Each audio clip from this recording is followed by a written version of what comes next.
우리가 이번 주와 다음 주까지 하고 종강을 하려고 하거든요. 이번 주에는 주제는 같습니다. 하나님의 나라, 짐승의 나라. 따라서 해볼까요? 하나님의 나라, 하나님의 나라, 짐승의 나라. 짐승의 나라. 오늘은 33강 짐승의 나라를 먼저 하고요.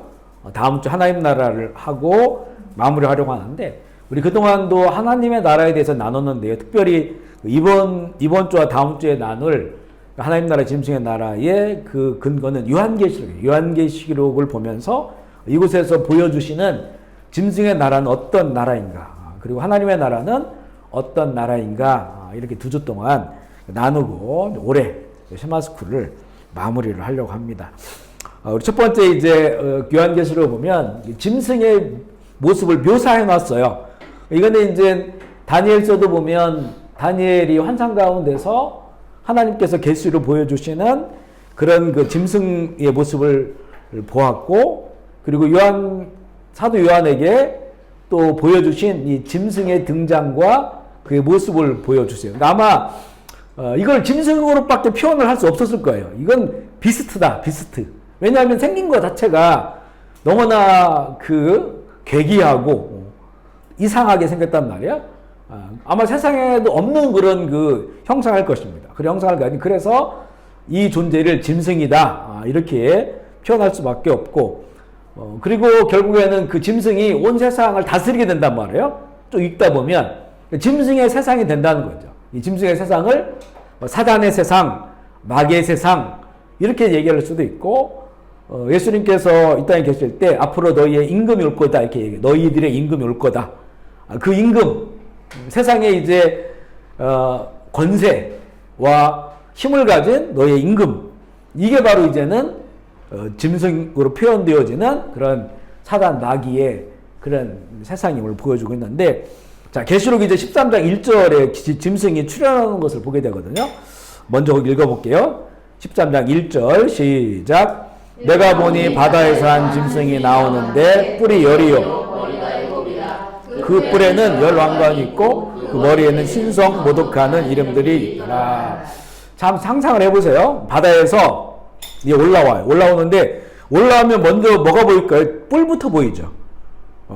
이게 다 올라왔으면 머리부터 보일 텐데, 몸과 머리가 보일 텐데, 바다에서 올라오니까 먼저 보이는 건 뿔이에요. 바다에서 올라오는 거 보니까 뿔이 먼저 10개가 있어요. 그런데 더 올라오는 거 보니까 머리는 7개야. 이게 좀 상상하기 어렵죠. 머리가 7인데 뿔이 10개다. 그럼 어느 머리인가는, 이게 머리 하나에 뿔 하나면 7개일 텐데, 근데 머리가 7인데 뿔이 10개면 어디 머리에는 뿔이 2개가 붙었던지 3개가 붙었던지 그렇겠죠. 그러니까 뿔이 10개가 올라온 거예요. 그런데 이 뿔에는 왕관이 있어요. 왕관. 그리고 그 머리들에는 신성 모독하는 이름들이 있다. 그러니까 이게 짐승이 세상 가운데 등장할 때 그가 어떤 존재인지를 보여줘요. 먼저 뿔과 뿔에 왕관이 있다고 하는 것은 이건 권세를 얘기합니다.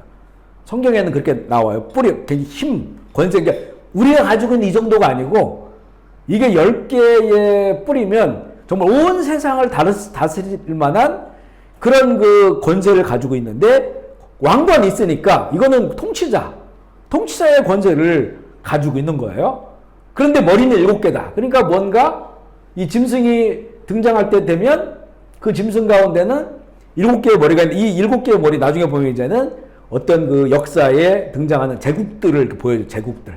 그 제국들이 7머리를 가진. 그러니까 우리가 보면 이제 전 세계를 그래도 이렇게 제국이라는 말을 쓰려면요, 자기 한 나라 가지고는 제국이라고 말할 수가 없어요. 최소한 주변에 있는 수많은 나라들을 정복하고 또 대륙을 넘어가야 돼. 대륙을 건너서 그 다른 문화권까지 복속시켜야만이 이제는 이걸 제국이다, 이렇게 이야기를 합니다.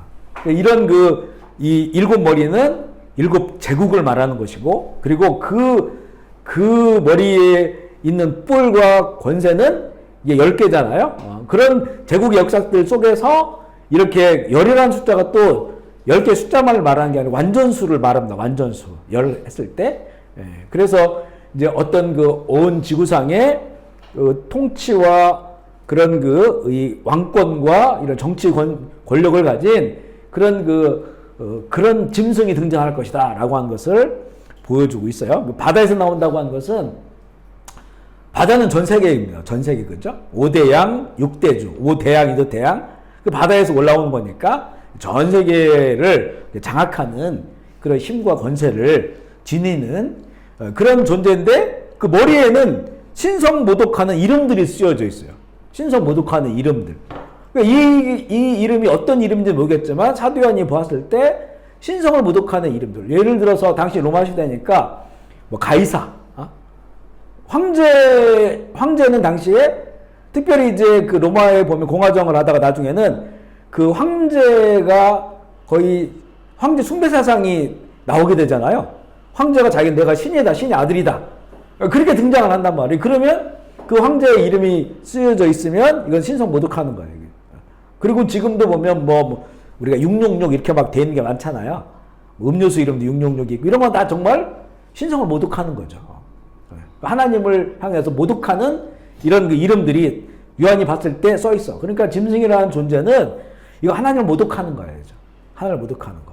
우리 이 시대에 보면 공산주의, 사회주의 그 사상의 배경에 보면 하나님을 모독하는 거죠. 하나님을 모독하는 것들이 그 안에 다 들어 있습니다. 무신론적이고 그죠? 그리고 이 기독교를 뭐라고 해요? 기독교를 무슨 그 아편처럼 이렇게 사람들이 만들어낸 종교, 그리고 사람들이 어떤 이 세상에 대한 불안함과 두려움이 있으니까 만들어내는 것이 종교다. 기독교도 그게 중에 하나다. 이렇게 이제 말하잖아요. 신성을 모독하는 그런 이름들을 가지고 있으니까 짐승의 세상이 되면 모든 것들이 다 하나님의 신성, 하나님 되심을 신성이라고 얘기하잖아요. 하나님 되심을 다 모독하는 거예요. 그런 세상이 될 것을 보여주고 있고, 계시록 17장 7절에 보면 이 7머리와 10뿔을 가진 짐승의 비밀을 알려주겠다라고 이걸 풀어주는 게 있어요. 17장 7절 읽어볼게요. 시작. 천사가 이르되 왜 놀랍게 여기느냐? 내가 여자와 그가 탄 7머리와 비밀을 내게 이르리. 자, 여기 여자가 나오죠. 여자 음녀입니다. 음녀가 짐승을 탄다고 했죠. 그 짐승을 타는 거예요. 근데 그 여자에 대해서 그리고 그가 탄 7머리와 10뿔 가진 게 지금 받아서 올라온 짐승이잖아요. 그것에 대한 내가 비밀을 알려주는 거예요. 알려주는데도 사실 우리가 보기에는 어려운 부분들이 있습니다. 이런 내용인데 한번 읽어볼게요. 계시록 17장 9절로 12절입니다. 시작. 지혜 있는 뜻이 여기 있으니 그 7머리는 여자가 앉은 7산이요 또 7왕이라 5은 망하였고 하나는 있고 다른 하나는 아직 이르지 않아야 했으나 이르면 반드시 잠시 동안 머무르리라. 전에 있었다가 지금 없어진 짐승은 8째 왕이니 속한 자라. 그가 내가 보던 10뿔을 멸왕이니 아직 나라를 얻지 못하였으나 다만 짐승과 더불어 임금처럼 한동안 권세를 받았다. 읽어도 무슨 말인가 싶을 정도의 그런 그 내용들인데 잘 좀 생각해 보세요. 지혜 있는 뜻은 여기 있다. 뜻을 알려줘요. 7머리는 여자가 앉은 7산이다. 무슨 말인지 모르겠죠. 산은 산이요 물은 물이로다. 7머리는 여자가 앉은 이 여자는 음녀예요. 그러니까 근데 나중에 그 7머리가 7왕이라고 했어요. 5은 망하였고 하나는 있고 다른 하나는 아직 이르지 않았다. 그러니까 이거는 어떤 제국을 말하는 것인데 그 제국의 역사들 가운데 여자가 앉아있어요. 여자. 이건 뭐냐면 구약시대로 보면 여신들이에요. 여신들. 우리 그 이스라엘 하나님을 경외하는 이 민족이 얼마나 그 여신에 빠져 있었습니까? 아세라라든가 이 여신의 역사가 있어요. 여신. 그래서 결국에는 그 달신이라고 하는 그런 그 여신. 이 여신이 주는 풍요와 번영에 이 모든 제국의 역사가 빠져 있는 거예요. 여신들이 그곳에서 자기들이 이제는 왕노릇 하는 거죠. 그리고 그때 요한시대 로마 시대잖아요. 로마 시대에도 다이애나라든가 이런 여신들을 섬겼어요. 하물며 뭐 우리가 지금 12월 25일 성탄절이다. 이것도 그 여신에 대한 태양신에 대한 그 축제 때를 맞춰서 12월 25일이다 이렇게 얘기를 했다라고 보는 경향도 있고 또 부활절이 영어로 뭡니까? 부활절? 에스타죠, 그죠? 에스타. 이것도 이 여신의 이름이거든요, 여신의 이름. 그러니까 부활절도 당시에 로마의 그 여신에 대한 축제 때 로마가 이제 기독교를 공인하면서 이 기독교에 보면 부활절이 중요하고 예수님 태어난 성탄절이 중요하니까 이거 언제 축제를 할 것인가라고 했을 때 기존에 있었던 여신들, 태양신에 관한 이런 축제 때 이게 익숙하니까 문화에 거기에다가 이걸 맞췄다라고 하는 견해도 있고 또 이제 그렇게 보지 않는 견해들이 있는데 하여튼 그렇게 여신의 역사가 쭉 이어져 오고 있어요. 우리 지금도 그렇잖아요. 그죠? 평화의 여신, 그죠? 그 미국에 보면 그 횃불을 든 그 자유의 여신이 있잖아요. 자유의 여신이 있고 그리고 이제 뭐 이제는 우리가 이런 눈에 보이는 이런 그 형상은 아니지만 지금 이제 뭐 우리가 느끼잖아요. 사회에서 여자가 신이잖아요. 그죠? 아멘이십니까? 여신들이 얼마나 많습니까? 여신들이.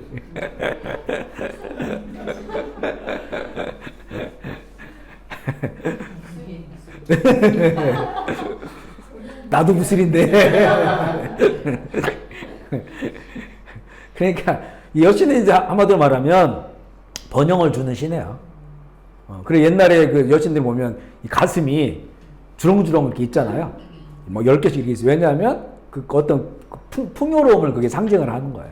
그게. 그러니 여신의 흐름들이 쭉 타고 있기 때문에 그 여자가 앉은 7산이다. 보면 이게 7머리가 7왕이라겠죠? 5은 망했다는 거예요. 이때가 언제입니까? 2000년 전 로마 시대. 그러니까 이 밑에 보면 그 내용들이 나와 있어요. 그 망한 5개의 그 제국들을 우리가 생각해 볼 수가 있다는 거죠. 그래서 이 아시리아 제국으로부터 해서 아시리아, 바벨론, 그리고 헬라는 완전히 유럽에서 이쪽 아시아까지 넘어가잖아요. 그리고 이제는 아시리아, 바벨론, 헬라, 그리고 로마, 그죠? 로마 제국 이렇게 얘기를 하는데 여기 보면 이제는 5은 망하였고 하나는 있고 있는 것이 당시에 로마 시대잖아요. 로마 제국은 지금 있는 거예요. 그리고 하나는 아직 이르지 아니한 거예요. 5 제국은 망하였고 그리고 하나는 지금 로마 제국이고 그리고 앞으로 하나가 남았어. 이게 이제 마지막 때 온 세계를 통치할 그런 그 짐승의 나라를 말하는 거예요. 그리고 또 보세요. 그 다음 단락. 반드시 잠시 동안 머무르리라. 그 7번째가.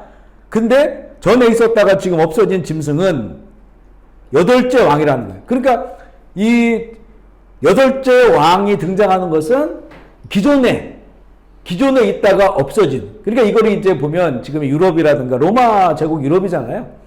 당시에. 그곳을 이렇게 말한다라고 봅니다. 그래서 그곳에서 8째 왕이 나오는데 7 중에 속한 자라는 거예요. 그러니까 이 제국의 역사들 가운데서 이어진 마지막에 그 로마 역사잖아요. 이거는 다니엘서에서 보여주신 짐승의 역사와도 마찬가지예요. 그 로마에서 이제는 그곳에서 로마는 이제 없어지지만 거기서 이제 그 짐승의 나라가 나오는 거죠. 그래서 그가 온 세계를 다스리게 된다. 그렇지만 다만 짐승과도 임금처럼 한동안만 권세를 받으리라. 그러니까 이 짐승의 나라가 영원하지 않고 한동안 이게 이제 성경에 보면 7년 특별히 완전히 장악한 것은 뒤에 3년 반 한동안만은 권세를 받을 것이다. 이렇게 이제 볼 수가 있는 거예요. 밑에 이제 제가 이제 풀어놓은 건데 그거 한번 읽어볼게요. 이 짐승은 전에 있었다가 지금은 없으나 장차 무저갱으로부터 올라와 멸망당할 것임을 밝히고 있다. 이 짐승은 7머리, 이 짐승의 7머리는 여자가 앉은 7산이다. 7왕 제국을 말하는 거예요. 5은 망하였고 하나는 있고 하나는 이르지 아니하였으나 이르면 반드시 잠시 동안 머무르게 될 것이다. 요한이 장면을 목격한 때는 로마 제국인데 이때를 기준으로 본다면 망한 5 왕은 애굽부터 시작. 애굽, 그다음에 아수르, 바벨론, 페르시아, 헬라 제국은 망하였고 하나가 남아 있는 것은 그 요한 시대의 로마 제국이고 로마 제국도 다른 하나는 아직 오지 않았다는 거예요. 로마 제국 이후에 아직 오지 않았다. 로마 제국과 같이 전 세계를 통합한 강력한 권세가 세워질 것이라는 거죠. 전에 있었다가 없어진 짐승은 여덟째 왕인데 여덟째 왕은 일곱 중에 속한 자라고 하죠. 이 여덟째 왕은 새로운 곳에서 출현한 힘이 아니고 기존에 있었던 가장 기존에 있었던 이 제국과 같은 형태로 나온다는 거예요.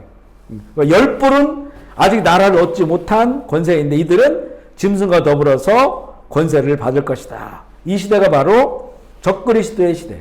그런데 적그리스도의 시대는 결국에는 이렇게 로마 제국 그 영역 안에서 큰 어떤 힘이 발현되는데 그래서 결국에는 이 힘이 10개의 권세를 갖는다. 10개의 권역을. 우리가 이제 그런 것들이 있어요. 그 어떤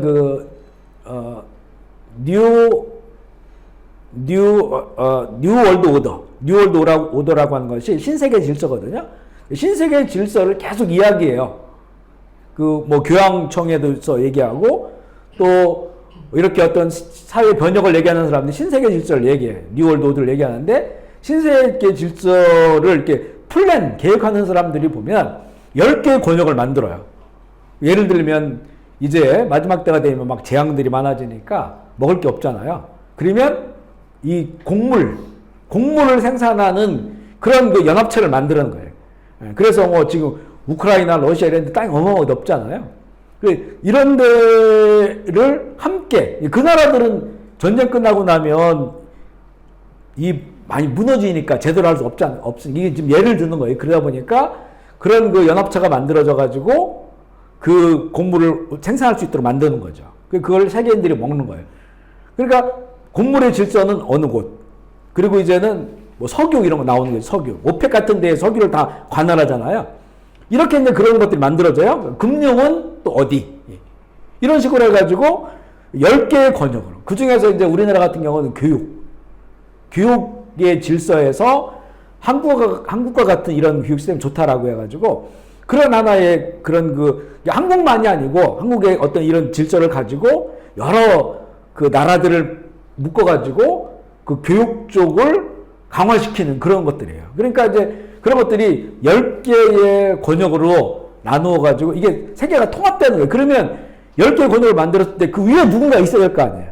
그 모든 질서를 책임지는 사람이 있어야 될 거 아니에요. 이건 다 AI로 하는 거예요. 컴퓨터로 해가지고 그래서 이제 이 마지막 짐승의 세상 때 사람들이 먹고 살아야 될 거 아니에요. 그 질서로 인해서 그렇게 보는 거예요. 열불을.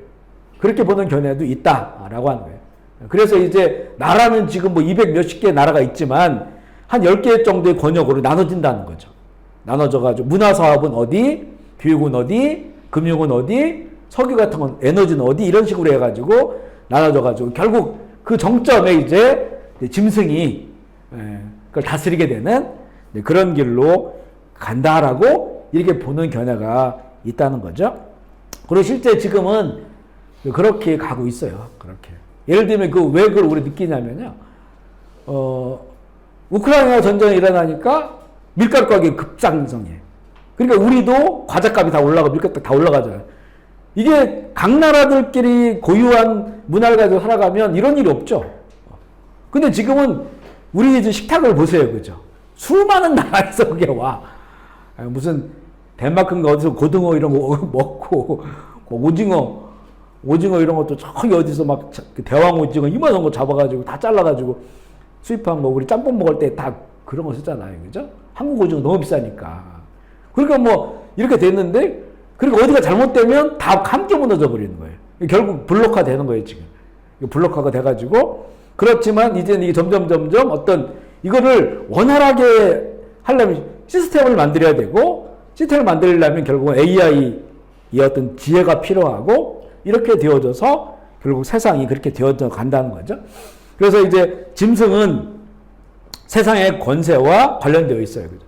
짐승의 나라가 되기 위해 정치, 경제, 군사, 금융, 문화, 종교 같은 경우에는 아마 중심이 아마 그 교황청이 될 수도 있고 그렇지만 그 지역은 이스라엘, 예루살렘이 될 수가 있다고 하는 거죠. 종교의 중심지가. 하지만 종교 통합은 아마 교황청이나 이런 데서 굉장히 주도해서 할 수도 있을 것임을 우리가 보게 되고요. 그러면 이제는 이게 짐승의 모습인데 짐승의 세력, 짐승의 힘 뭐 어떻게 이게 어떤 그 존재들이 이걸 갖고 있는가 볼게요. 첫 번째가 용입니다. 용. 용. 계시록 12장 3절 시작. 하늘에 또 다른 이적이 보이니 보라 한 큰 붉은 용이 있어 머리가 일곱이요. 그 여름 일곱 왕관이 자 똑같죠, 그죠? 보면 이 용의 모습이 붉은 용이에요. 붉은 용.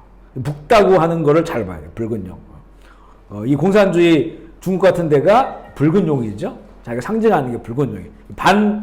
신성을 모독하는 그런 모습이에요. 머리가 일곱 똑같죠? 머리가 일곱이고 뿔이 열이라. 그러니까 이미 사단, 이 용이 오래전부터 역사 가운데서 활동을 했어요. 왜냐 아까 얘기한 일곱 머리는 기존에 있었던 제국이라고 말했죠. 그게 다 그 안에 이 용의 권세가 있었던 거예요. 용의 권세. 그래서 머리가 일곱이고 뿔이 열. 그 여러 머리에 일곱 왕관이 있다. 이렇게 이야기를 합니다. 일곱 왕관 아까 얘기한 그런 세상의 그 권세들, 큰 권세들을 이야기하고 용이 있다는 거죠. 이 모든 죄악과 거짓과 속임수의 우두머리예요. 용. 하나님은 사랑이시라. 용은 거짓이라. 모든 게 다 거짓, 다 속이는 거예요. 이게 수천 년 동안을 사람을 속이다 보니까 이 속이는 것이 얼마나 능수능란한지 사람은 알 수가 없어요, 진짜. 다 속게 되어 있습니다. 성경은 사람들이 다 속는다는 거죠. 짐승의 세상 속에서 살아가게 된다는 거죠. 속이는 가장 큰 무기가 뭐냐? 돈인데, 사실은 돈인데, 그 돈 이전에 뭐냐면 자기 영광, 자기 사랑. 왜냐하면 사단이 예수님을 미혹했을 때 세 가지잖아요, 그죠? 세 가지. 자, 봐라. 이 돌을 가지고, 너 이제 배고프지? 돌을 가지고 먹을 것 빵으로 바꿔봐라. 그 먹어라라고 하는 거죠. 그러니까 돌은 하나님이 창조하신 질서예요. 못 먹는 거예요, 못 먹는 거. 근데 사단은 예수님에게 너 배고프니까 너 능력 있지 않냐? 돌을 빵으로 바꿔. 먹는 것으로 바꾸라는 거예요. 우리 빵이 우리의 입까지 들어가려면 수많은 살아있는 것들이 활동을 해야 됩니다.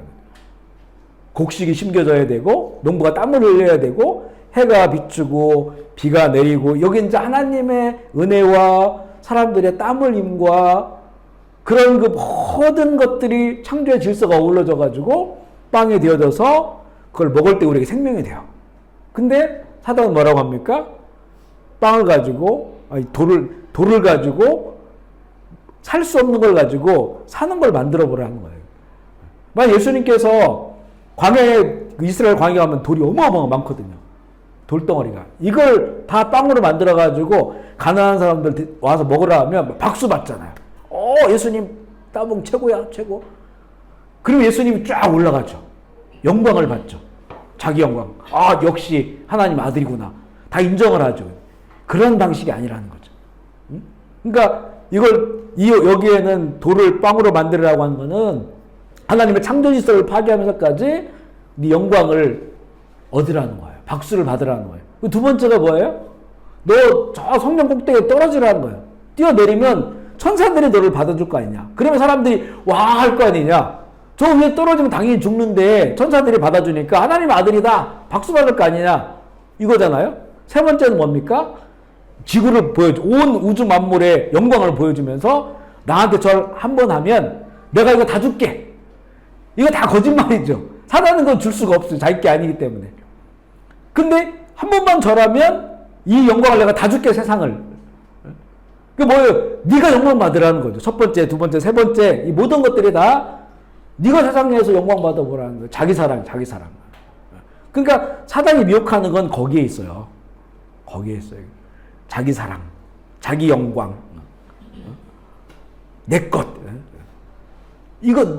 이것으로 이 미혹을 하는데 이 마지막 때는 정말 근데 그게 돈과 결부되어 있는 거예요. 돈과 마지막 때는 거기에 다 속아서 넘어지고 무너지는 거죠. 계시록 12장 9절 말씀 이 용의 정체가 뭔지 볼게요. 시작.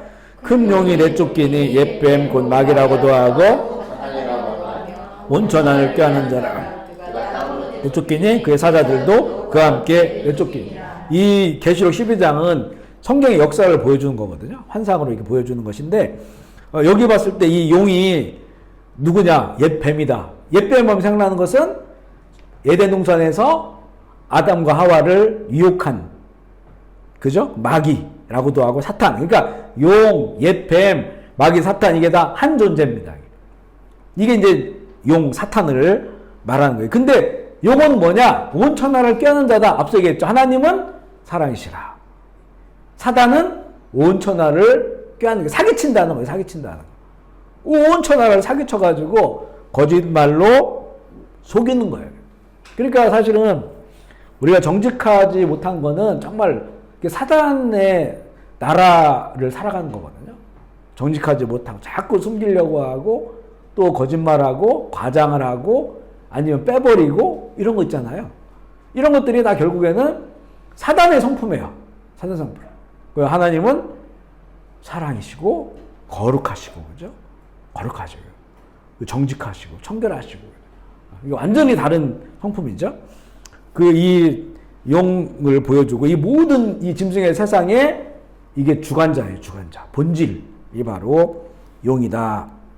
13장 계시록 13장 4절 읽어볼게요. 시작. 용이 짐승에게 권세를 주므로 용에게 경배하며 짐승에게 경배하여 이르되 누가 증거하리랴 누가 등이 이와 더불어 싸우리라.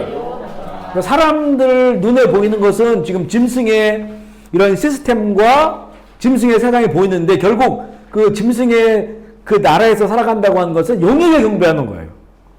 우리가 지금 하나님 찬양하잖아요. 모여가지고 이거 누구에게 경배하는 겁니까?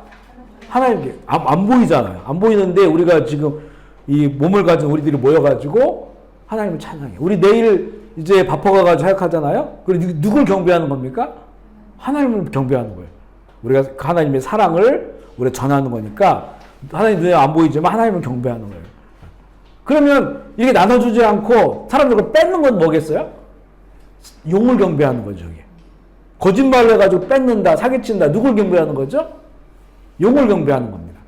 그게 마지막 때는 다 그렇게 된다는 거예요. 사람들이. 돈을 너무 자기 사랑하고 돈을 너무 사랑하다 보니까 그렇게. 그러면 부모 공경도 안 한다고 사람에서 하나워진다고 하잖아요. 베드로후서 3장에 보면. 그러면 막 내가 분을 삭히지 않고 막 사람들하고 싸우고 내 분을 다 토해나고 이러면 누굴 경배하는 거죠? 용을 경배하는 거죠. 그게 용의 마인드니까. 그죠? 그런데 내가 그럴 수 있는 상황인데도 용서하고 부둥켜 안는 거예요, 사람을. 누굴 경배하는 거죠? 하나님을 경배하는 거예요. 이렇게 우리가 맞다. 그러니까 마지막 때 온 세상 사람 용을 경배한다는 것이 뭐 용 앞에 모여가지고 머리 숙이고 절하고 이런 게 아니고 그 용의 원하고 용의 그 성품들을 따라서 살아가는 거예요, 그게. 자기 욕심대로 살고 자기 원하는 대로 살고 이렇게 살아가는 거예요, 그렇죠? 이게 용을 경배하는 거다. 이렇게 성경은 말하고 있는 거죠. 그래 결국에는 이게 이제 그 용이 짐승과 누가 능히 이와 더불어 싸우려 나오잖아요. 그러니까 결국은 그렇게 어마어마한 파워를 갖는다는 거예요. 우리가 벌써 그렇게 약간 느껴요, 세상에서. 야, 정말 이 거대한 이 세상의 질서, 이 문화, 지금 우리 대한민국 가운데도 막 다가오고 있는 이 그 반성경적인 하나를 모독하는 이런 그 질서들이 막 다가오고 있는데 이거 정말 우리가 이겨낼 수 있을까? 우리 지금 이렇게 막 위축돼 있고 이걸 할 수가 있을까? 라고 하는 이런 것들을 우리가 경험하게 되잖아요. 우리 뭐 정말 얼마 전에 차별금지법 우리나라 그 시위할 때 전에도 얘기했지만 100만 명이 넘게 모였어요.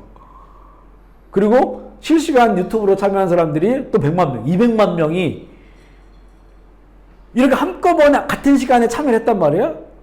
언론에 하나도 안 나와. 그런데 무슨 다른 시위로 15,000명을 이렇게 모인 거는 9시 뉴스에 나와요.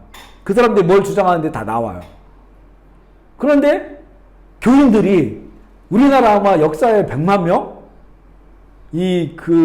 물론 한 곳에 모일 수가 없으니까 서울역도 모이고 이렇게 모여가지고 크게 보면 서울 위에서 보면 이게 되거든요. 이게 보이거든요. 근데 이 어마어마한 숫자가 모였는데 TV에 하나도 안 나오고 나오는 거는 교통이 마비됐다 이렇게만 나와요.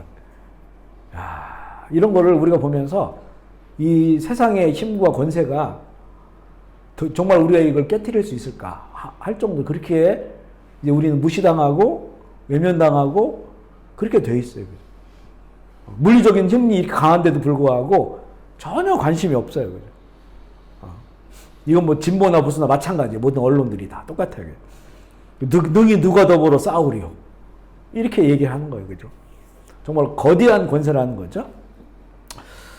두 번째, 바다에서 올라온 짐승 볼게요. 계시록 13장 2절 5절 시작.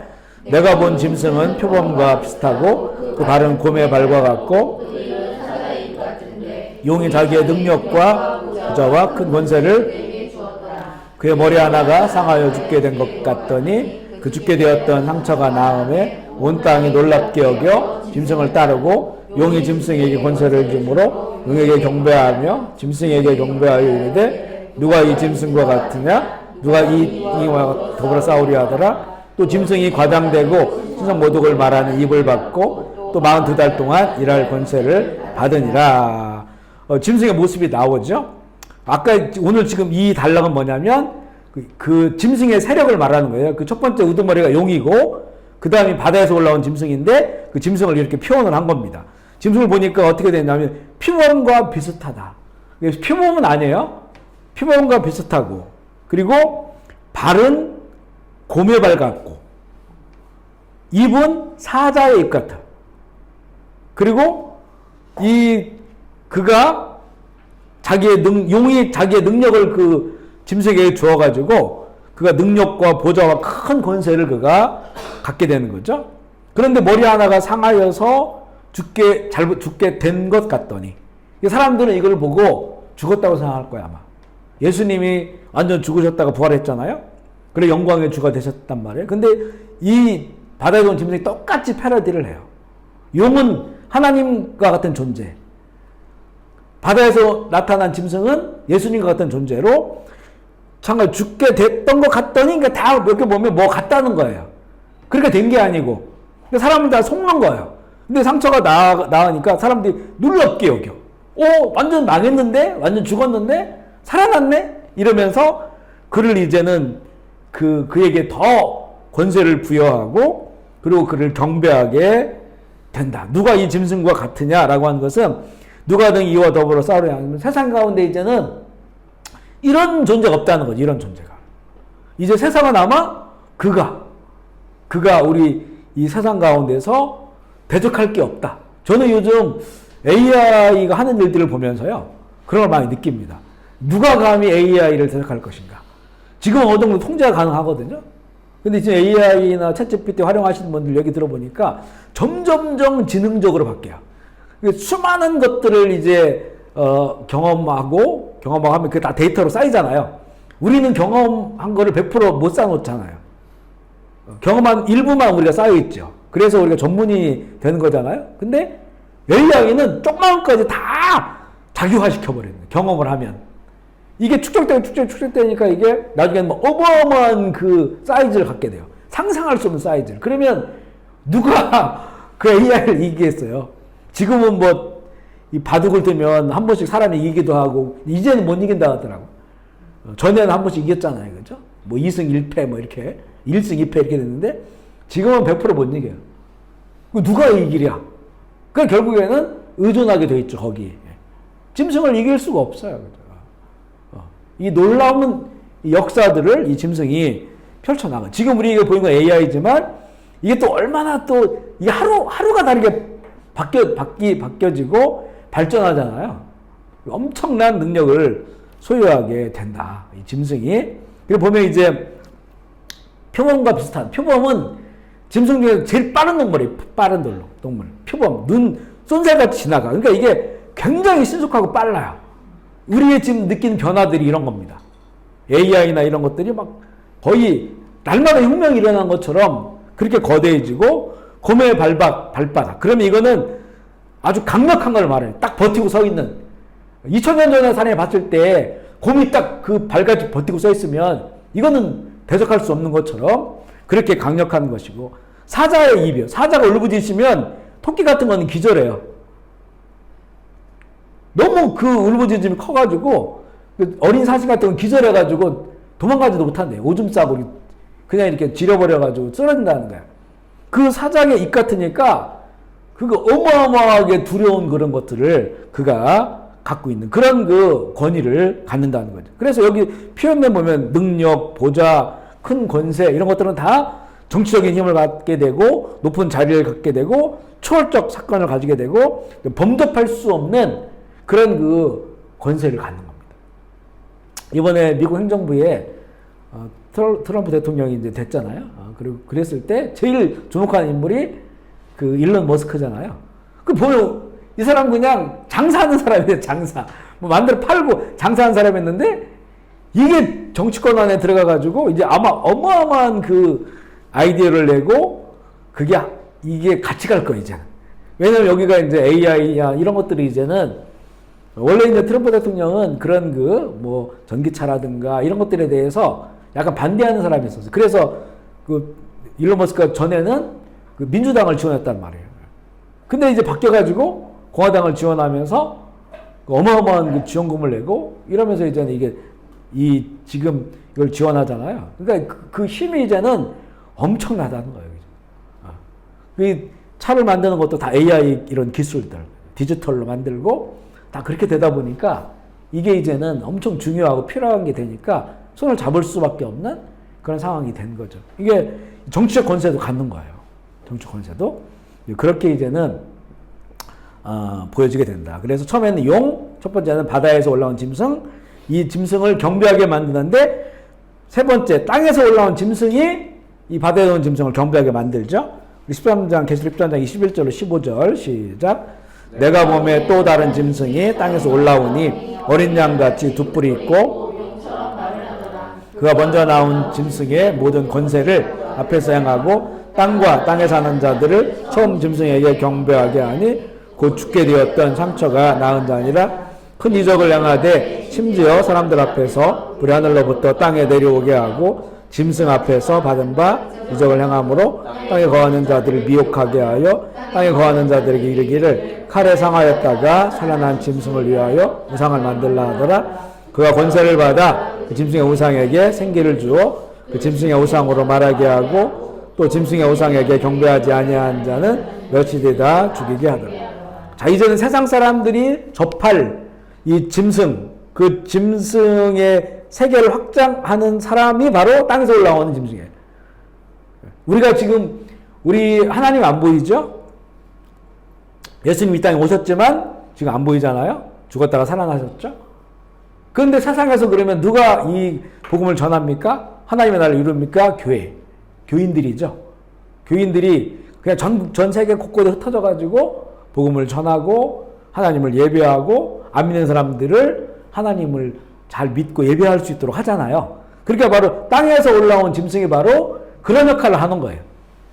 이게 어떤 종교의 얼굴이라고 한다면 통합된 종교일 테고, 그리고 이제 무슨 사회라고 한다면 어떤 이런 AI나 이런 것과 관련된 그런 것들을 일하거나, 하여튼 짐승의 나라 구축을 위해서 이 세상 가운데에서 이렇게 눈에 보이는 이런 존재들로 살면서 그들이 짐승의 세상화 시키는 그런 역할들을 세상 속에서 그들이 이제 하게 되는 거죠. 그래서 보면 이들이 어떤 모습이냐면 어린 양과 같은 두 뿔을 가졌어요. 우리 보면 다 표현이래. 어린 양과 같은 일이죠. 어린 양이 아니고 어린 양은 예수 그리스도. 우리 어린 양을 따르는 사람들이에요. 근데 얘는 어린 양과 같은 두 뿔을 가졌어요. 그러니까 뭔가 사람들이 미혹하기 쉽다는 거예요. 어린 양은 보세요. 순수하잖아요. 어린 양 예수. 선하잖아요. 그죠? 그러니까 이 짐승을 세상 가운데 짐승의 세상을 전파하는 사람들로 보면 선하게 보인다는 거죠. 두 뿔을 가지고 있어요. 영적인 힘도 있다는 거죠. 이들이 미혹하는 거예요. 미혹하는 거. 지금 이제 이단들이 보면요. 옛날에는 이단들 하면 다 이상했어요. 자기들끼리 똘똘 뭉쳐가지고 세상에서 뭘 하지도 않고 좋은 일도 안 하고 그냥 자기들끼리 모여서 그리고 그룹도 소수했고. 근데 지금은 이단들이요. 오바마 시대 때 오바마 그 봉사상, 우리나라의 그 하나님의 교회인가? 그 교회가 미국에서 뭐 봉사하고 뭐 선한 일 많이 한다고 해가지고 오바마 시대 때 그 봉사상 받고 우리 여기 킬링필드 그 가보면 거기 조그만 박물관 있죠. 거기 들어가 보면 평화 이렇게 해가지고 뭐 여자 우리나라 여자 나오고 이렇게 하잖아요. 그 다 이단들이 그 하는 거예요. 이단. 제가 몇 년 전에 우리 처갓집 부산이라 해운대를 갔더니 거기 의자가 막 수천 개를 놓고 집회를 하더라고요. 근데 집회 나오는 사람들이 목사님이래. 근데 전혀 우리는 모르는 목사님들이고 그렇게 어마어마한 집회를 하는데 외국에서 아프리카에 있는 외국 외무부 장관 또 그런 조그만 나라들 못 사는 나라 대통령 불러가지고 다 앉혀놨어요 거기. 네. 이거 보니까 또 우리나라 이단에서 하는 거예요. 이거 이단. 그러니까 이거 겉으로 봤으면 몰라야 돼. 거기 다 평화 얘기하고 하나됨을 얘기하고 또 거기에 대해 돈도 엄청 많이 쓰고 이 가난한 나라들 그 대통령이나 수상들 오면 그 나라에 막 그 다 도로를 깔아주고 뭐 이런 것들을 하는 거예요. 그죠? 그러니까 선한 일을 하잖아요. 그죠? 그러니까 분별이 안 돼요. 분별할 수가 없어요. 지금 이제는 그런 미혹들을 이야기하고 이런 종교적인 것만이 아니라 이제 모든 것들이 그렇게 미혹이 되고요. 용처럼 말하는데 용처럼. 이 영적인 거라는 거예요. 우리가 예를 들어서 예수님처럼 말을 한다 이렇게 했을 때 그럼 어떤 거겠어요? 거룩하게 말하는 거죠. 영적으로 말하는 거죠. 예수님처럼 말한다고 하는. 근데 용처럼 말한다? 용도 안 보여요. 사단 마귀. 그러니까 용처럼 말하는 것은 사람들이 설득력 있는 거죠. 거룩하게 말하는 거예요. 그게. 그래서 사람들이 미혹되는 거예요. 미혹되는. 지금 우리나라는 혼합주의 이런 것들이 되게 아주 심각합니다. 그죠? 교회 안에 들어온 인본주의. 인본주의는 말을 너무 좋아요. 다 말이 선하고, 평화를 이야기하고, 그리고 인권을 이야기하고, 다 그렇습니다. 그러니까 이거를 반대하기가 어려워요. 다 그렇게 접근을 하니까. 근데 들어가 보면 거기에 하나님이 없어. 오히려 하나님을 모독하는 게 더 많아요. 이제 그렇게 용처럼 말을 하고, 그리고 첫 번째 짐승에 경배하게 하기 때문에는 이제 구약으로 말하면 거짓 선지자고 신약으로 말하면 거짓 제자들이야. 거짓 제자들, 거짓 교회들 이런 모습으로 세상 가운데 존재하면서 짐승의 세상을 만들어 가는 거예요. 그리고 이적을 행한다는 거예요. 이들도 초월적이라는 거야. 초월적. 신비한 일들이 이들을 통해서 막 일어나는 거예요. 그죠? 이 짐승의 어떤 그 나라를 추구하는 사람들을 통해서 신비한 일들이 일어나요. 요즘 보면 흑마술이라고 하는 게 좀 막 나오죠. 마술인데 이거는 보통 마술은 이렇게 대부분 이렇게 미리 준비하고 조작하는 거잖아요. 눈속임 엄청 시스템을 만들어 놓고 여기 있던 사람이 저거 나오고 밑에 굴이 뚫려가지고 가기도 이렇게 하는데 근데 나중에는 이런 그 짐승으로 용으로부터 영적인 힘을 받아가지고 이 마술을 해도 진짜 신비한 마술들을 하는 거예요. 전에 그 사탄의 그 어떤 사탄주의, 미국의 사탄주의들이 있잖아요. 사탄주의자들에게 등급이 있어요. 그 사탄의 신부가 되는 사람이 신부. 자기 영혼을 완전히 팔아, 사탄에게. 팔아가지고 사탄의 지배를 받아요. 그런데 이런 사람들은요, 한번 그 사탄의 영이 역사하면, 그러니까 문을 그냥 열고, 손으로 여는 게 아니라 자기 마음으로 그걸 무슨 독심술이라고 하나? 이걸로 문을 열고, 그리고 숲이 있으면 숲에다가 바람을 일으켜요.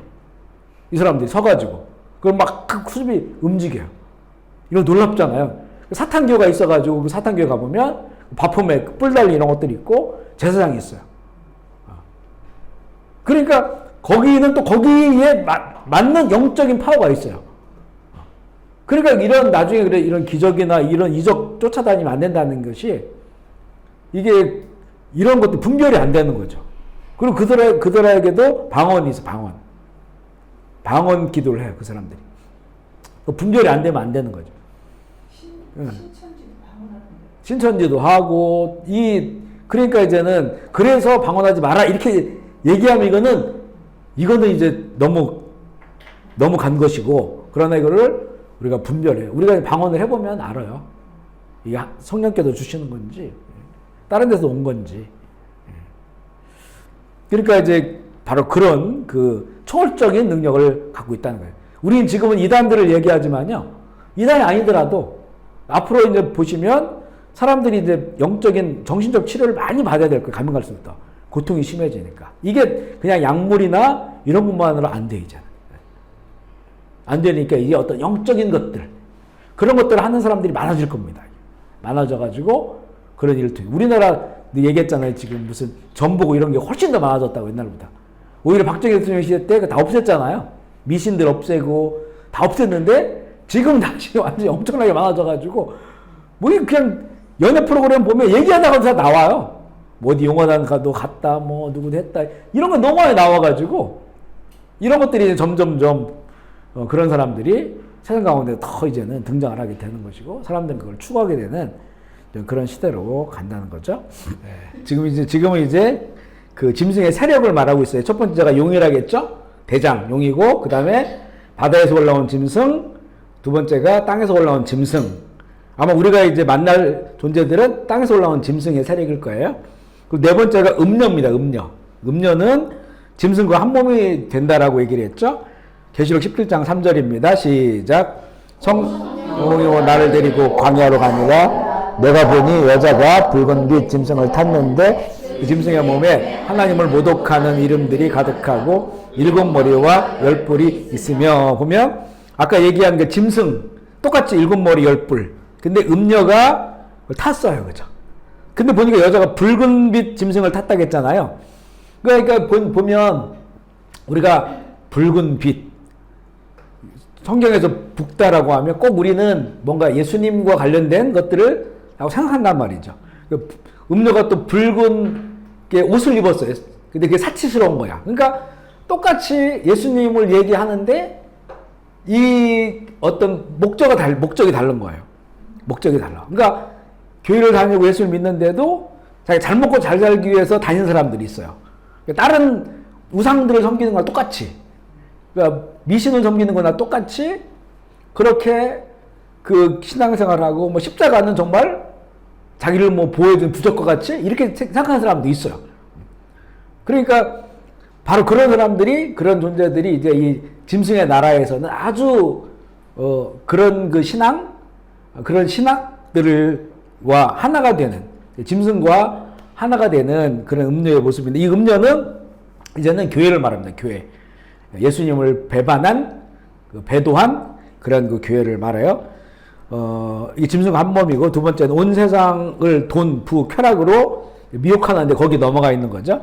계시록 17장 1절 2절입니다. 시작. 또 7 대접을 가진 7 천사 중 하나가 와서 내가 말하 이르되 이리로 오라. 많은 물 위에 앉은 큰 음녀가 받을 심판을 내게 보이리라. 땅의 임금들도 그와 더불어 음행하였고 땅에 사는 자들도 음행의 포도주에 취했다 하고, 결국에는 이 가면 갈수록 이제 이 음녀, 그러니까 이게 이제 배반한 교회죠. 이 배반한 교회의 세력이 오히려 이제는 그게 더 일반적인 교회처럼 돼버리고, 교회가 이렇게 하나님을 예수님을 배도한다는 거죠. 그 왕들도 이제는 그와 더불어서 음행을 하게 되는. 그러니까 지금 기독교 국가들이 많잖아요. 뭐 동성 결혼을 다 합법화시켜도 다 기독교 국가예요. 뭐 독일이라든가 뭐 저기 그런 그 미국도 그 기독교 국가죠. 다 기독교 국가들이에요. 그런데 아까 얘기한 것처럼 그들이 이렇게 짐승과 혼합되어지는, 짐승의 세상 혼합되어져서 거기에 빠져가지고 결국에는 음행의 포도주, 이 포도주는 결국은 수확되어요. 하나님의 진노 가운데 있는, 그렇게 이제 취하게 되었다는 거죠. 17장 4절 5절 말씀 읽어볼게요. 시작. 그 여자는 자줏빛과 붉은 빛 옷을 입고 금과 보석과 진주로 꾸미고 손에 금관을 가졌는데 가증한 물건과 그의 음행에 더러운 것들이 가득하더라. 그의 이마에 이름이 기록되었으니 비밀이라 땅의 음녀들과 가증한 것들의 엄이라. 이 음녀들의 가장 우두머리가 누구냐, 이걸 좀 보여줘요. 그 이름이 이마에 기록되는데 이거는 말 안 해줍니다. 이건 말 안 해줘. 왜냐하면 이건 사실 교회거든요. 교회인데 그 예수님을 배도한 교회예요. 여기 분명히 이름은 써 있는데 이건 얘기를 안 해줍니다. 그죠? 얘기를 안 해주고, 근데 보세요. 그 여자가 자줏빛과 붉은 빛 옷을 입었어요. 그러면 그 예수님을 생각하죠. 예수님이 피 흘리신 그런 그 옷을 생각하는데, 근데 그 옷을 금과 보석과 진주로 꾸몄다는 거예요. 그럼 또 이건 또 아니잖아요. 예수님의 죽음은 처절한 거였죠. 모든 죄를 뒤집어 쓰고 죽으신 죽음인데 그 예수님의 그거에 이걸 사치품처럼 화려하게 만들어 버렸단 말이죠. 지금 교회들이 우리 중세시대 때 교회가 타락했을 때 가장 많이 한 거 뭡니까? 이게 성전을 건축한 거였었어요. 베드로 성전. 100년인가 이상 걸려가지고 지금은 거기서 뭐 미사 드리긴 하지만 거의 관광지죠.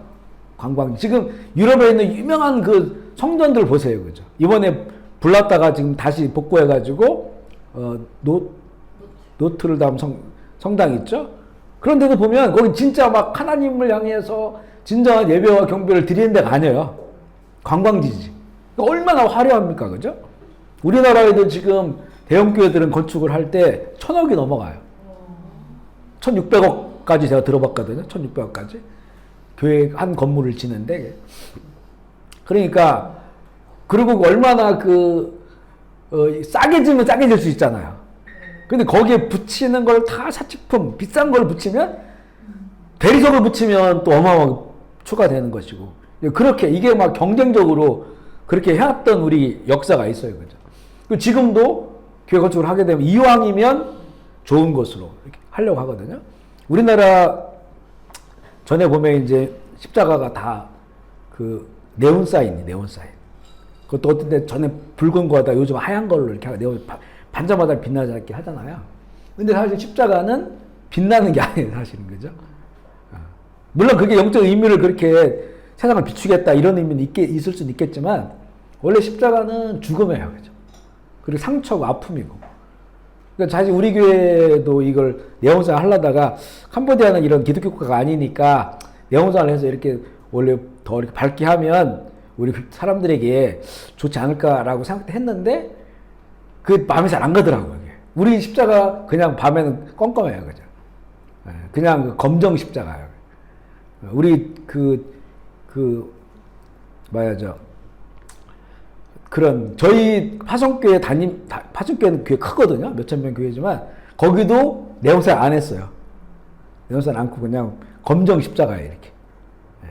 오히려 우리 신앙에는 그게 더 맞다. 그래서 저희가 로마에 갔을 때 베드로 성당 막 어마어마하게 전세 관광객들이 모여가지고 막 사진 찍고 하는데 진짜 감동됐던 거는 칼타콤이었어요.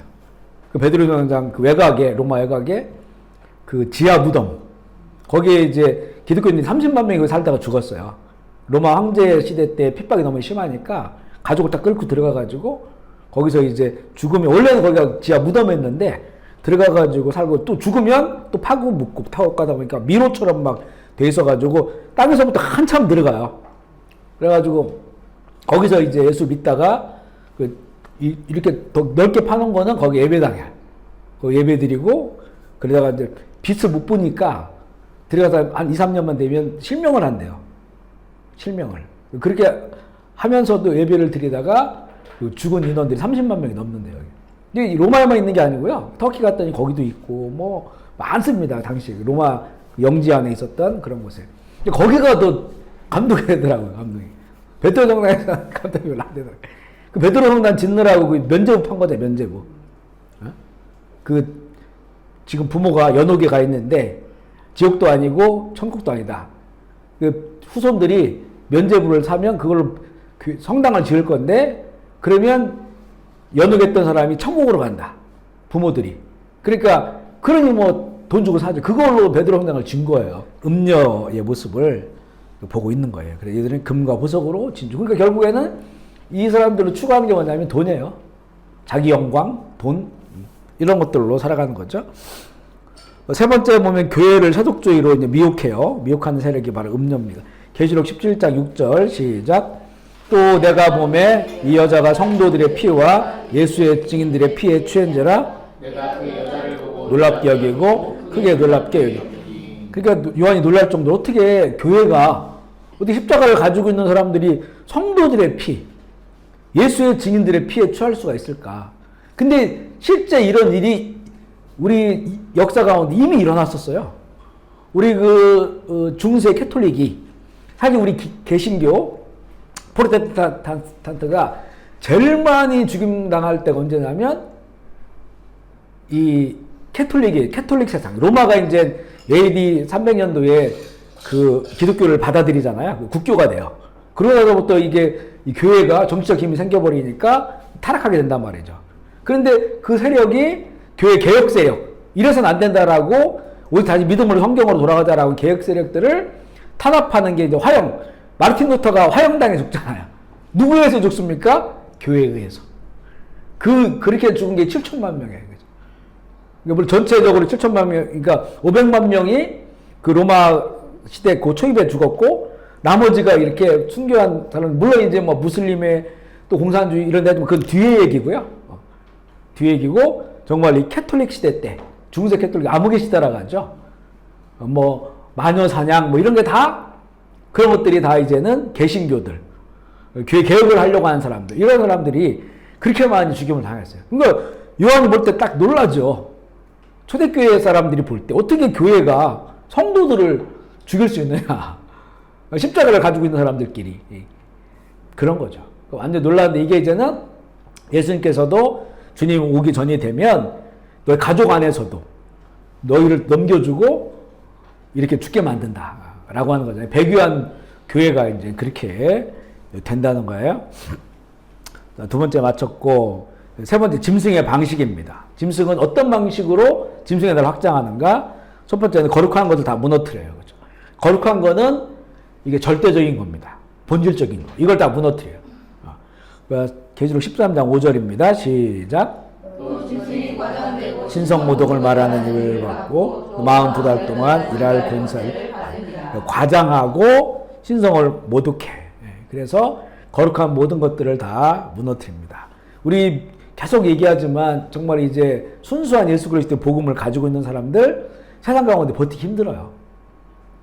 힘듭니다. 이제 손가락질 당하고 비난 당하고 결국 이것 때문에 큰 어떤 위협까지 느끼는 그런 세상으로 나아가요.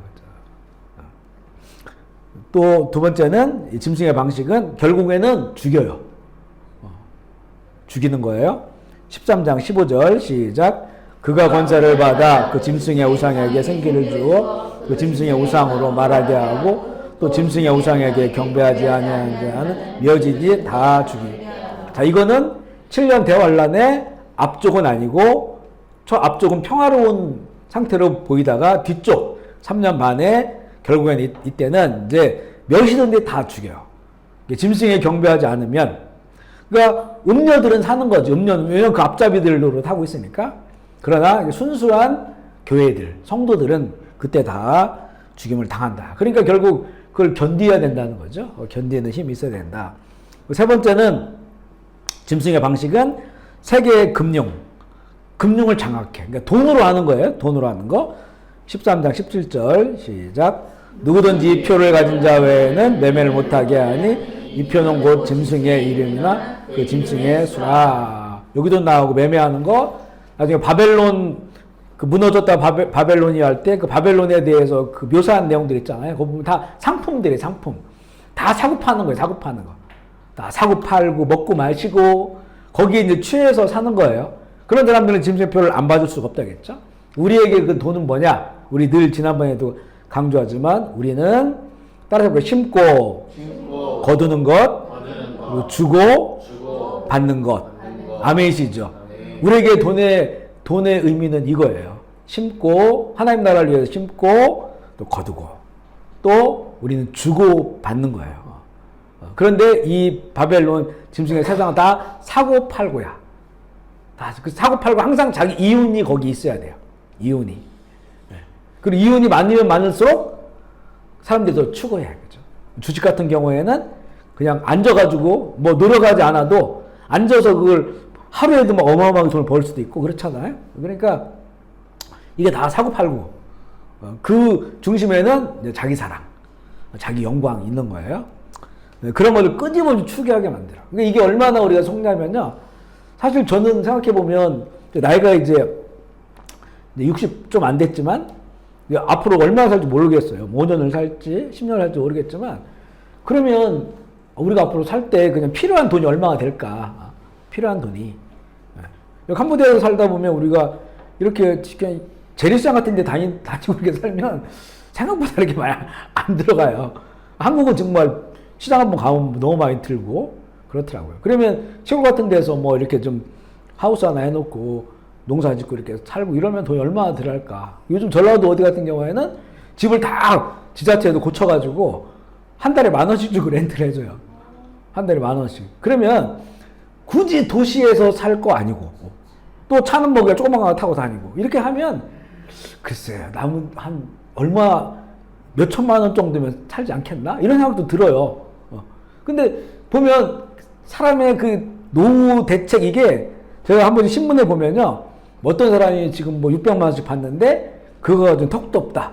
노후가 뭐 이렇게 나와요. 그러면 도대체 이게 끝도 없는 거예요, 진짜.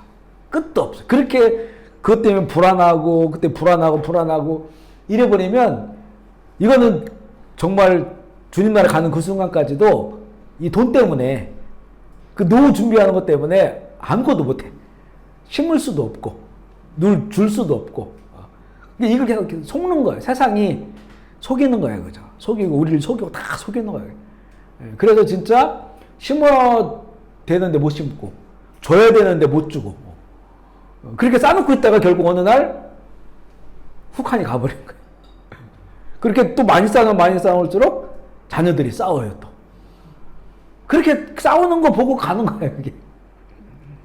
그러니까 이게 얼마나 우리가 짐승 나라에 속아서 사는 건지 이런 거를 잘 봐야 돼요. 진짜 지혜롭게, 그죠? 저렇게 보자. 그리고 이제는 짐승의 방식을 말하고 있는 게 돈으로 하는 거다. 그 다음에 말하는 우상이 없으면 살 수가 없다. 계시록 13장 15절 시작. 그가 권세를 받아 짐승의 우상에게 생기를 주어 그 짐승의 우상으로 말하게 하고 짐승의 우상에게 경배하지 않는 자는 다 멸시든지 다 죽이라. 그러니까 짐승의 우상, 말하는 우상, 이거를 내가 그것을 사용하지 않으면, 그거 경배하지 않으면, 그걸 받아들이지 않으면 살 수가 없는 거예요. 죽는 거예요. 그래서 죽는 거예요. 말하는 우상이 뭐 지금으로는 우리가 뭐 AI나 뭐 이런 걸로 보인다 이렇게 얘기는 하는데 결국 이제는 우리 지금 사실 이 스마트폰 이거 지금 없으면 안 되잖아요. 이거 없으면 안 되는 것처럼 이거보다 더 밀접하게 우리의 삶을 이 짐승의 말하는 우상이 지배하게 되는 거죠. 얘가 없으면 어떻게 할 수가 없어. 그런 세상이 돼버리니까 결국에는 짐승에 경배하지 않으면 살 수 없는. 그러니까 우리가 좀 불편해도 할 수 있는 아날로그로 살려고도 해보고 그런 것도 자꾸 추구해 볼 필요가 있어요. 자꾸 머리로 손가락으로만 살지 말고 좀 몸으로도 일을 하고 움직이고 이런 것들을 우리가 좀 나이를 먹어가면서 그런 부분들도 좀 생각해야 된다. 컴퓨터, 온라인, AI, 로봇도 이제 점점점 대중화되면 정말 우리를 편리하게 할 거예요. 그죠? 편리하게 한다. 그런 것들에 의존하거나 빠져 살아가면 안 되고, 가상현실 같은 것도 보면 지금도 막 마약 같은 거 엄청나게 사람들이 취하고 우리나라도 심각한 문제고, 미국은 청소년들 그게 5년 동안인가 20몇만 명이 죽었는데 전쟁하는 것보다 더 많이 죽는데 지금. 근데 그 1위가 마약이야, 마약. 펜타닐 같은 마약 때문에 죽든지 아니면 정신 이상하든지 이런 사람들이 젊은 세대들이 막 이렇게 늘어나요. 왜 그걸 하냐면 이게 가상현실이거든요. 그걸 먹었을 때 너무 기분 좋고 나중에는 이렇게 환상도 보더라고요. 자기가 보고 싶은 걸 보고 이런 것들이죠. 자기가 막 영웅이 되고 이런 거 있잖아요. 그렇게 되니까 이제는 그걸 더 마약을 찾는 거죠. 캄보디아도 너무 심각하고 우리나라도 이제는 뭐 정말 이제 청정한 지역도 아니고 그렇게 됐죠. 다 속는 겁니다. 그리고 이제 이 짐승의 방식은 앞서 말한 것처럼 다 속여. 다 거짓말이에요. 뻥치는 거예요. 계시록 12장 9절 시작. 큰 용이 내쫓기니 옛뱀 곧 마귀라고도 하고 사단이라고도 하고 온 천하를 깨는 자라 그 땅으로 내쫓기니 그의 사자들도 그와 함께 내쫓. 온 천하를 깨. 온 천하가 속는다는 거예요. 이 천하에 얼마나 똑똑한 사람이 많아요. 얼마나 배운 사람 많고 얼마나 지혜로운 사람 많고 말 잘하는 사람 많을 거 아니겠어요? 근데 온 천하가 이 사단에게 속아가지고 짐승의 나라가 된다. 요한복음 8장 44절 시작. 너희는 너희 아비 마귀에게서 났으니 너희 아버지의 묵심대로 너희도 행하고자 하느니라. 그는 처음부터 살인한 자요 진리가 그 속에 없으므로 진리에 서지 못하고 거짓을 말할 때마다 제 것으로 말하나니 이는 그가 거짓말장이요 거짓 아비가 되었습니다. 아멘이시죠. 예수님이 하신 말씀이에요. 진리가 그곳에 없다. 진리가 없으니까 근데 거짓을 말할 때도 다 진짜처럼 진리처럼 말을 하고 거짓말쟁이 거짓 아비다. 우리가 분별할 수 없는 그런 거짓으로 우리 인생 가운데 다가온다는 거죠. 여기에 이제 다 속는 거예요. 나이 드신 사람 속고 젊은 사람도 속고. 네 번째 이제 짐승 나라. 이 짐승의 세상에 시민권이 뭐냐. 짐승의 표를 말하는 것인데 이거 그냥 읽어보면 넘어갈게요. 계시록 13장 16절 18절 시작. 그가 모든 자 곧 작은 자나 큰 자나 부자나 가난한 자나 이마에 표를 받게 하고 누구든지 그 표를 가진 자 외에는 매매를 못하게 하니 이 표는 곧 짐승의 이름이나 지혜가 여기 있으니 투명한 자는 그 짐승의 수를 세어보라. 그것은 사람의 수니 그 수는 666이라. 자, 표는 그리스어 원어 뜻은 긁어서 구멍을 낸다, 새긴다, 도장, 노예 이런 표시와 같은 의미고요. 짐승의 수는 사람의 수 666이다. 이거는 원문에는 666이라는 숫자가 스티그마라는 단어로 구성되어 있어요. 숫자와 스티그마. 그러니까 그 스티그마는 소유를 위해서 찌르거나 혹은 꽂거나 새겨진 표를 찔러진 표. 그러니까 666은 숫자죠. 숫자가 새겨진다는 그런 의미로 볼 수가 있어요. 짐승의 나라 통치를 위해서 사람에게 부여된 고유 숫자가 팔이나 손이나 이마에 새겨진다. 우리 한참 막 그런 거 있었잖아요. 베리칩, 이 짐승의 표다. 받으면 안 된다. 또 그 우리 백신도 그런 거다. 이래가지고 이제 그런 게 있었는데, 이 사실은 짐승의 표에 대해서 제일 명확하게 얘기해 준 건 이 구절이에요. 물론 이 베리칩이라든가 이런 이 백신을 맞춰주기 위해서 다 고유한 번호를 주잖아요. 이런 것들이 하나의 이런 짐승의 세상으로 가는 그런 그 하나의 발전해 가는 과정이라고는 볼 수 있는데, 실제 이제 그 몸속에 들어오는 것은 결국에는 이게 아까 얘기한 것처럼 이 매매 기능이 있어야 된다는 거죠. 매매 기능. 매매 기능이 있고, 그러나 이 매매 기능만이 아니라 결국에는 매매 기능을 집어넣을 때 지금 이미 이제 그 발전된 그런 모습은 뭐냐면 생체 정보 같은 거. 우리 지금 제가 얘기했지만 우리나라 한우 이게 바코드 있잖아요. 찍으면 다 나오잖아요. 얘가 언제 태어났고 뭐 누구 주인이 누구고 뭘 먹이고 약을 주사를 몇 번 이게 다 나오거든요. 이게 이런 게 이제 사람에 대한 것들이 그런 것들이 다 들어가게 된다는 거죠. 그러니까 이제 근데 가장 중요한 거는 성경에 말한 그대로를 보면 돼요. 그냥 매매하는 기능. 근데 매매하는 기능이 안 들어가면 짐승의 표라고 말할 수는 없어요. 하지만 그것을 위해서 발전하는 과정에 있는 거다. 이렇게 볼 수가 있고, 짐승의 표는 짐승 나라의 통제 시스템이고, 짐승의 표는 자연스럽게 받는 세상의 흐름으로 가게 돼 있고요. 가장 중요한 기능은 매매하는 기능이다. 사고 파는 그런 그 기능이다. 666은 짐승의 나라 심내에 부여되는 고유한 숫자다. 아마 짐승의 그 표가 들어갈 때 지금도 마찬가지죠. 뭐 우리가 신용카드 쓸 때 이걸 뭐 인터넷 같은 데도 할 때 보면 그 번호 넣으라고 하잖아요. 번호.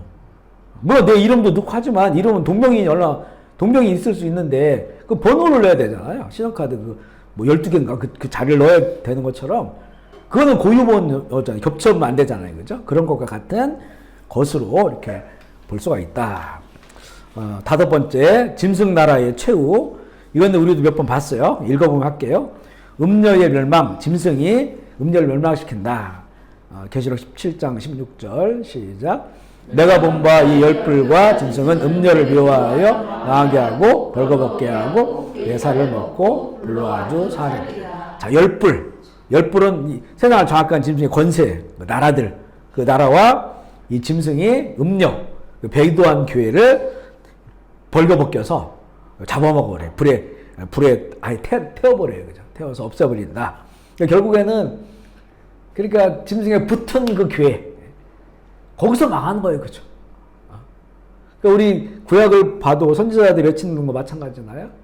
그 아시리아가 막 거대 제국이 되니까 아시리아의 우상을 들여와가지고 우리도 그렇게 살기를 원한다 해가지고 이 하나님의 백성들이 그 우상 숭배를 한단 말이에요. 결국은 그 아시리아한테 멸망해요. 북이스라엘은. 바벨론도 이 남유다 한국도 바벨론에 멸망을 해요. 자기들이 부러워하는 그런 우리도 저렇게 되고 싶다 이런 나라에 멸망을 하게 되는 것을 우리가 보게 되죠.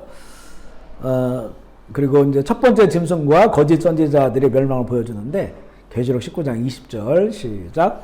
짐승이 잡히고 그 앞에서 표적을 향하던 거짓 선지자도 함께 잡혔으니 이는 짐승의 표를 받고 그 우상에게 경배하던 자들을 표적으로 미혹하던 자 이들이 산채로 유황불 문제에 던지고 우리가 지난주에 천년나라 천년왕국 이야기할 때 그 천년왕국 이전에 천년왕국이 시작되기 전에 이미 첫 번째 짐승 두 번째 짐승들은 유황불 들어간다고 했죠. 그런데 이제 용은 잠깐 감옥에 가둬놨다가 나중에 풀어졌다가 마지막 최후심판을 받고 그 영원한 그 불지옥에 들어간다 이렇게 얘기를 했습니다. 세 번째 용의 멸망인데요. 계시록 20장 2절 3절 시작. 용을 잡으니 곧 옛뱀이요 사탄이라 잡아서 1000년 동안 결박하여 그 후에 1000년이 차도록 다시는 만국을 미혹하지 그 후에 반드시 잠깐 놓여서 1000년 왕국이 끝난 다음에 20장 10절 시작. 또 그들을 미혹하는 마귀가 불과 유황못에 던져지니 거기는 그 짐승과 거짓 선지자들이 있어 세세토록 밤낮 괴로움을 받는 아멘이시죠. 그래서 우리가 보면 용 처음 잡혀서 감옥에 들어가 잠깐 나왔다가 또 잡혀서 영원한 불지옥에 용이 두 번 이렇게 이 심판을 받아요. 그래서 우리가 그렇게 얘기하죠. 용용 죽겠네 이렇게 하잖아요. 용이 두 번 용용 죽겠네 해가지고 두 번 용이 죽는 거예요. 괜히 했나?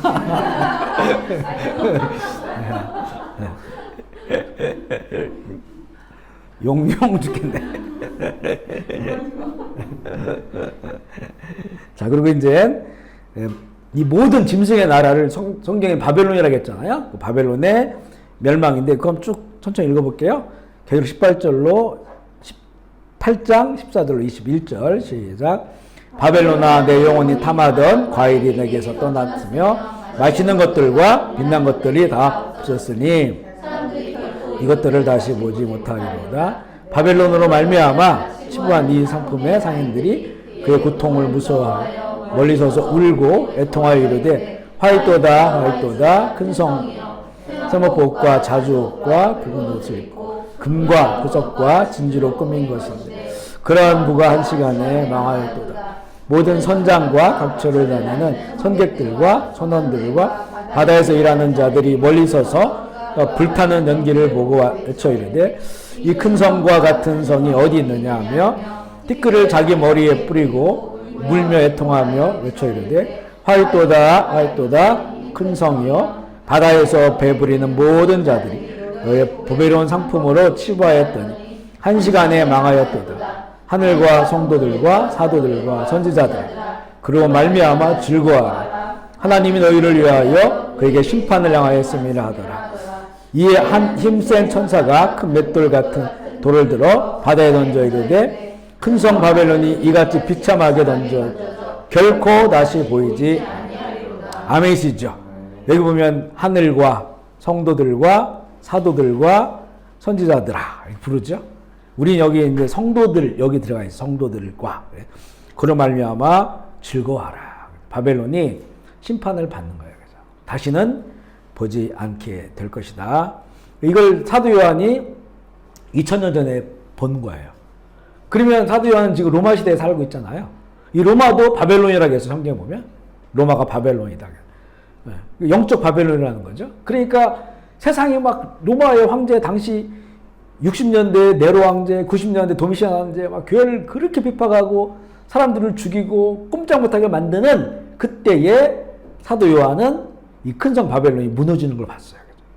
그러니까 어떻게 했어요? 그러면 이 핍박과 고난과 이 상황들을 이길 수 있는 힘이 되잖아요. 그래서 이걸 보여주시는 거예요. 그러니까 우리에게도 똑같이 보여주시는 거예요. 야, 이제 주님 오실 때가 되면 세상은 바벨론 나라가 된다. 그런데 그 나라는 이미 망하였도다 망하였다 그냥 바벨론이 선포됐다는 것은 반드시 바벨론은 멸망한다. 그러니까 성도들아 그 죄에 참여하지 말라. 바벨론 세상에서 짐승을 타고 그렇게 타락한 세속적 길로 가지 말라는 거죠. 반드시 멸망하니까. 그걸 보여주셨으니까.